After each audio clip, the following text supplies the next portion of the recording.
Welcome to Long COVID Radical Self-Care, where I provide simple, non-medical tips and tools to help you on your healing journey. Today I want to talk about mornings and offer some tips that will help you turn what might be one of your worst times of the day into one of the best. One of the common symptoms of long COVID is sleep disturbance. As I mentioned in the episode about sleep, there were several months when I was only getting 2 or 3 hours of sleep a night. Maybe that's something you're going through right now. Maybe you're getting more sleep than that, but still finding mornings really difficult. I've never been accused of being a morning person, and long COVID has only made it worse. When it comes to mornings, people usually fall into one of two camps. There are morning people, and there are people who want to throttle morning people. For months with long COVID, I just avoided mornings altogether. I suspect some of you can identify with that. But here's the problem. You don't sleep well, so you stay in bed longer. You have a love-hate relationship with the snooze button. You love it because it gives you another few minutes to rest. You hate it because it harasses you every few minutes. By the time you finally crawl out of bed, you're still tired, you're cranky, and now you're an hour behind schedule thanks to the snooze button. The whole day is starting on the wrong foot. So for me, after having my sleep disturbed for months, staying in bed late and getting up tired and feeling unproductive at the end of the day because I'd lost the morning, I was in a rut. I realized I needed to make some serious changes to turn things around.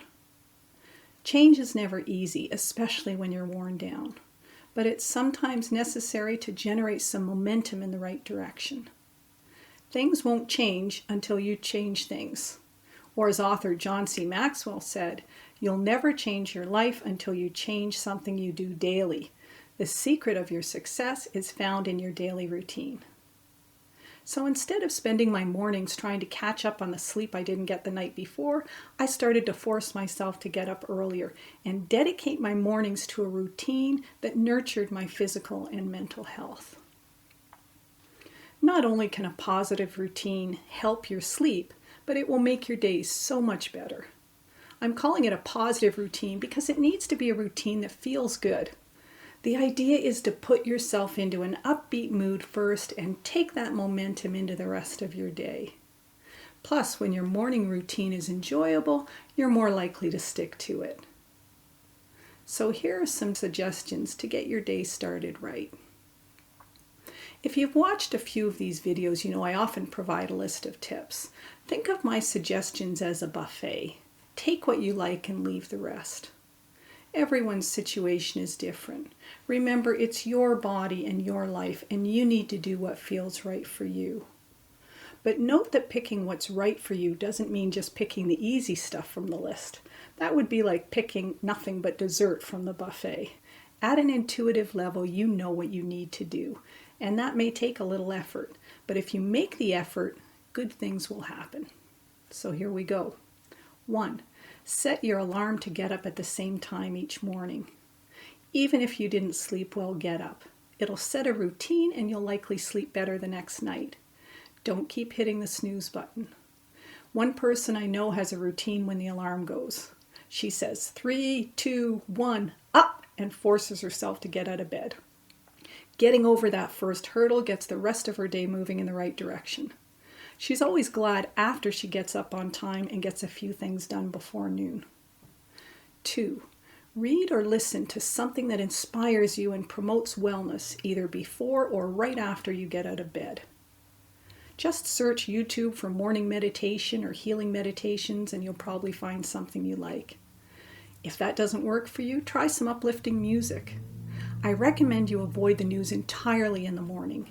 Keep your mental focus on you, and particularly on your mood. 3.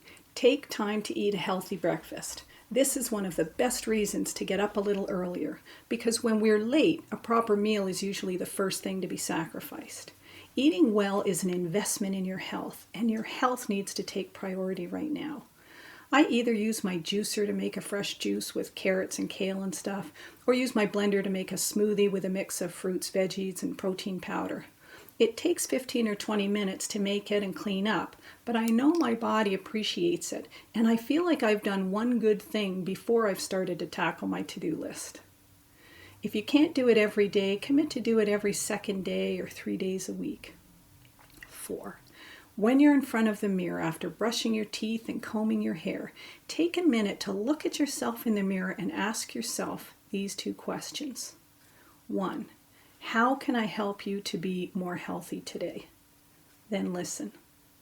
If you've never looked at yourself in the mirror other than to fix your hair or makeup, this may be a bit of a new experience for you.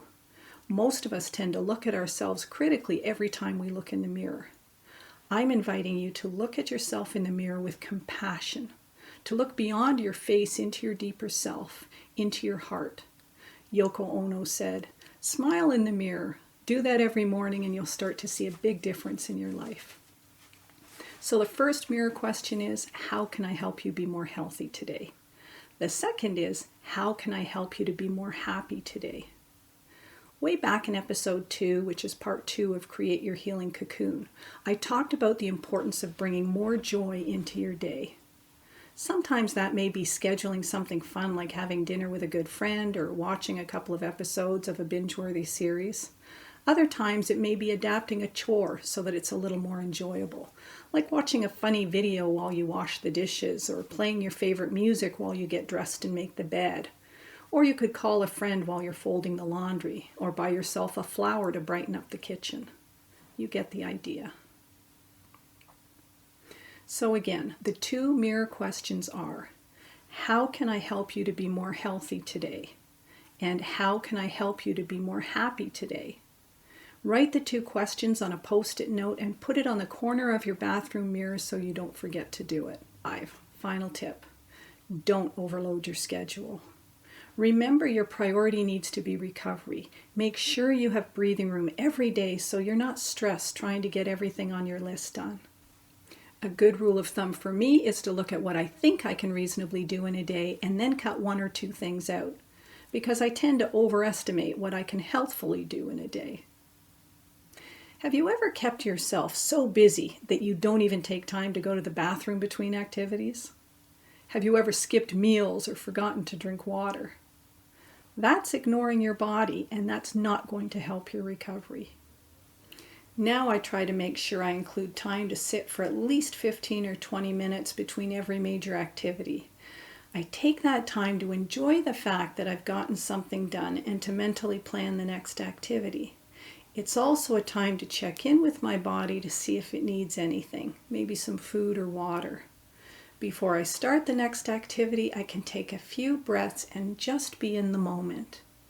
If at any time your body is telling you to stop for the day, do it if you possibly can. Nothing should be more important than your recovery right now. So often we base our self-worth on what we do, what we accomplish. But your true worth is who you are, not what you do. Your recovery time is a chance to focus on yourself as a human being rather than a human doing. Right now, make wellness your top priority, and it starts with how you begin each day. Football player and motivational speaker Ralph Marston said, "What you do today can improve all your tomorrows." Thanks for joining me. If you found this episode helpful, please take a second to click the like button and subscribe. It's free and it will help me get this message out to other people who could benefit from it. I'll see you again next week. Until then, be kind to yourself and each other.